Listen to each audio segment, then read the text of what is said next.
C'est maintenant que ça devient sérieux. Je peux quand même vous dire que je me suis un petit peu ennuyé. Depuis le début, cet Euro 2024 ne tient pas toutes ses promesses. Peut-être parce que les joueurs sont fatigués, peut-être parce qu'il a fait frais, et puis parce qu'il a fait très chaud, et puis de nouveau frais et sous la pluie.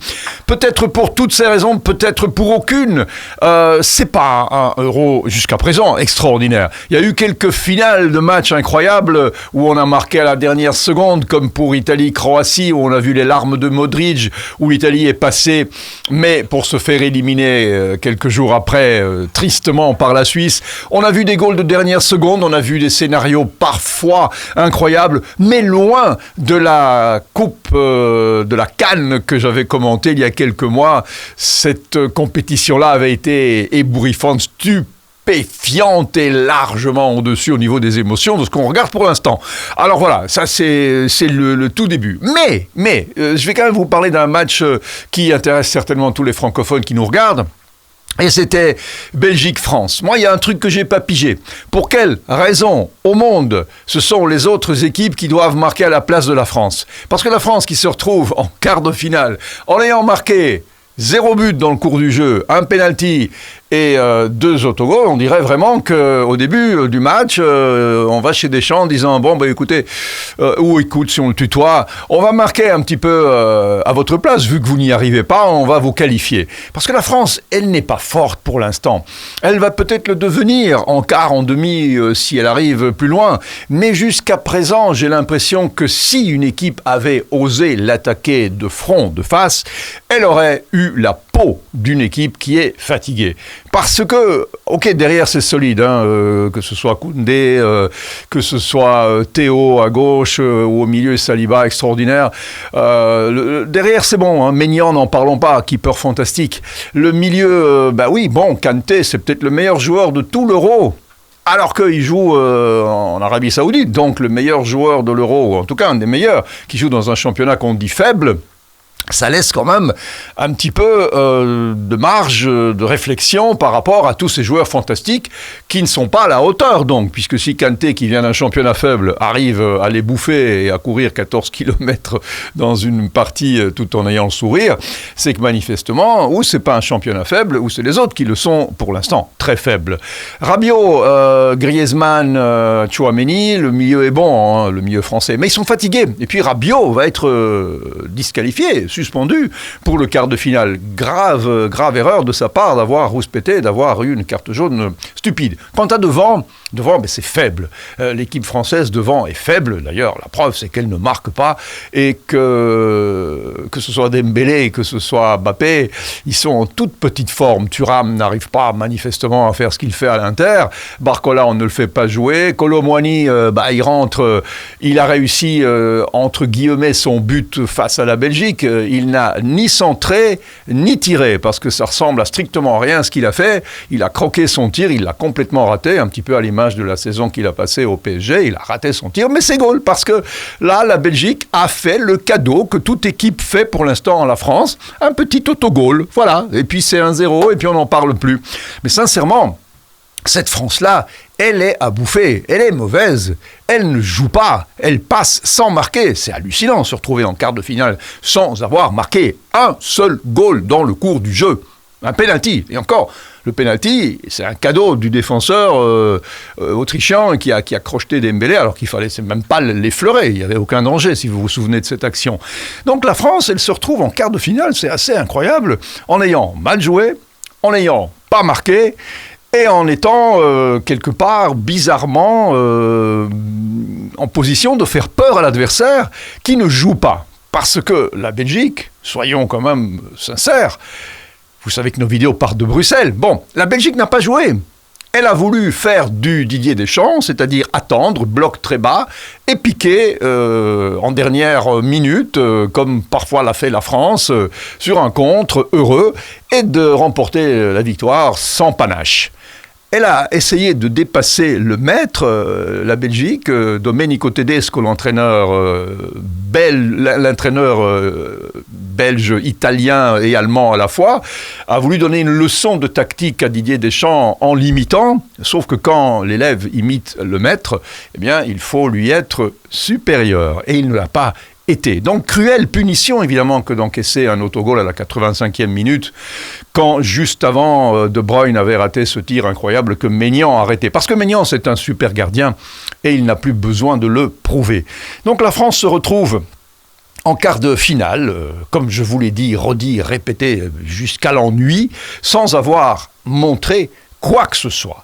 Alors, va-t-elle passer face au Portugal, qui a malgré tout aussi réussi à se sauver par le trou de la serrure au pénalty? Et moi, ça m'a quand même, comme vous tous, impressionné, les larmes de Ronaldo qui rate son pénalty face à Oblak et qui pleure et qui est désespéré parce qu'on voit vraiment que là, au-delà de tout, au-delà des milliards qu'il a gagnés, des centaines de goals qu'il a inscrits, son équipe, son Portugal, c'est au-dessus de tout. Et quand il a raté ce penalty, il était comme un enfant en larmes, désespéré. Et puis bon, il s'est évidemment repris, montrant qu'il a du caractère et de la force morale en réussissant le penalty qu'il a à ce moment-là placé à gauche, alors que l'autre il l'avait placé à droite. Donc le Portugal passe, le Portugal se retrouvera contre la France. France-Portugal. Si le Portugal ose attaquer la France avec Leao, avec les joueurs qu'ils ont, avec peut-être un Ronaldo qui sera ce jour-là un petit peu plus chanceux, le Portugal peut battre la France, mais il ne faut pas faire l'erreur de la Belgique. Ça ne sert à rien de les attendre. Ça ne sert à rien de jouer au chat à la souris. Il faut taper dedans. La France est faible pour l'instant, avec un Rabiot absent, avec une attaque, comme je vous l'ai dit, faiblarde.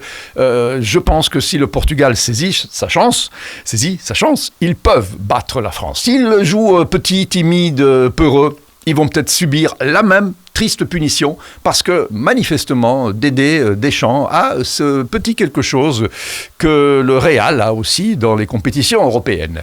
Bon, donc je donne le Portugal s'il joue le jeu, la France si le Portugal est timide comme les autres équipes. Espagne-Allemagne, fantastique quart de finale. Finale avant la lettre, probablement finale avant la lettre. Je donne l'Espagne parce que l'Espagne a montré, et c'est la seule équipe jusqu'à présent avec un petit peu l'Allemagne aussi, a montré vraiment autre chose, à tout niveau, les joueurs, la tactique, l'envie, la vitesse, la fraîcheur. On dirait que ces joueurs n'ont pas joué un championnat aussi long, très long pour eux aussi. Ce sont aussi des joueurs qui ont joué 60-70 matchs cette année. Et ils ont vraiment cette pétillance, cette fraîcheur que les autres n'ont pas. Donc je donne l'Espagne, même si évidemment l'Allemagne joue chez elle, mais elle jouait déjà chez elle en 2006 en Coupe du Monde face à l'Italie, ce qui ne l'avait pas empêché de perdre 2-0 en demi-finale. Donc, Espagne et Portugal, si elle joue. Alors, qu'est-ce qu'il y a encore ? Il y a de l'autre côté l'Autriche que je vous avais donnée gagnante, mais qui s'est fait surprendre par la Turquie. Alors voilà, c'est ça le foot. On peut mettre toutes les tactiques du monde, et là il y a deux tacticiens. Rangnick, l'entraîneur autrichien, c'est le plus expérimenté de tous les entraîneurs. Il sait vraiment, il connaît le foot comme vous et moi, on connaît l'ordre de nos armoires. Et pourtant, il s'est fait bluffer par Vincenzo Montella, qui est plus jeune de 15 ans, mais qui a certainement, comme tout Italien qui se respecte, un sens tactique incroyable. Mais quand on regarde le match, au fond, c'est quoi ? On peut étudier toutes les tactiques du monde, c'est quand même 3 corners qui vont faire la différence. Et Demiral, un défenseur qui a fait toute sa carrière, ou presque toute sa carrière en Italie, a mis 2 buts pour un défenseur. Voilà, bravo. Donc les attaquants, ils n'ont pas servi à grand-chose. Et puis, il y aura donc, il y aura Turquie-Pays-Bas. Là, je vois les Pays-Bas, malgré tout, parce que les Pays-Bas se sont réveillés, ont montré de très belles choses, ont écrasé la Roumanie, ont eu 10-15 occasions, ne les ont pas concrétisées. Mais ils ont une équipe qui est pleine de grands joueurs, et quand ils sont en forme, les Hollandais peuvent renverser les montagnes, même si chez eux, des montagnes, il n'y en a pas, ils n'en ont jamais vu. Donc les Pays-Bas vont certainement... Ils en ont vu, mais ailleurs, en Suisse, on va y revenir. Mais les Pays-Bas peuvent donc évidemment arriver très loin et peut-être gagner un autre Euro, eux qui n'ont gagné qu'un seul titre dans leur histoire, perdu 3 Coupes du Monde et gagné l'Euro en 88. Donc, qu'est-ce qui reste encore ? Il reste Suisse-Angleterre. Là, ça risque de faire mal, puisque les Anglais se sont vraiment sauvés, mais d'une catastrophe à quelques secondes de la fin. C'était triste face aux Slovaques.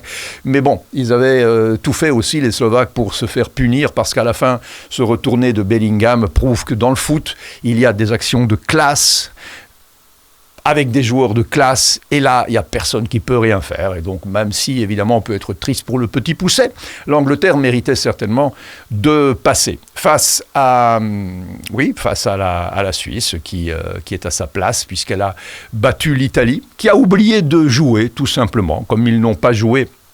On ne peut pas savoir s'ils étaient au niveau ou pas. On ne les a pas vus du tout dans ce huitième de finale, triste huitième de finale qui montre que malheureusement l'Italie d'il y a 3 ans n'a plus grand-chose à voir avec celle qu'on a vue maintenant. Et donc voilà, je vous donne mon favori pour Angleterre-Suisse. C'est difficile parce que la Suisse a une meilleure équipe dans le sens que son jeu me paraît plus certain. Évidemment, l'Angleterre a des individualités largement supérieure, mais est-ce que ça fera la différence? Le foot, c'est un sport d'équipe, donc je donnerai quand même l'Angleterre. Bon, ok, je me suis un petit peu avancé parce que j'ai l'impression quand même que sur les grands matchs, les grands moments, les grands joueurs se réveillent et se rappellent qu'il faut être à la hauteur de leur réputation, le money time, comme on dit aux États-Unis dans le basket. Bon, donc, il resterait quoi? Il resterait tout ce que je vous ai dit. On verra si j'ai tort ou si j'ai raison. La fois passée, je me suis trompé sur l'Italie, mais là, vous m'excuserez, ils n'ont pas joué, donc je ne peux pas savoir ce qu'ils auraient fait s'ils avaient joué. Et puis c'est tout. Donc, j'avais donné la France aussi face à la Belgique, même si je le regrette amèrement. Mais la morale de cette histoire, et je la répète encore une fois, il faut jouer le jeu, il faut attaquer. Il ne faut pas avoir peur d'une équipe à l'avance sur sa soi-disant réputation, parce que j'ai l'impression que la plupart des équipes sont cramées, à part l'Espagne, et qu'elles ne tiennent qu'un fil. Et que si on leur donne le coup, eh bien, elles tombent. Mais il faut pour ça, au moins, essayer de le donner, ce coup-là. À très vite pour une autre vidéo. Et là, on sera encore plus loin. Ce sera les demi-finales. Ça devient excitant quand même. Ciao.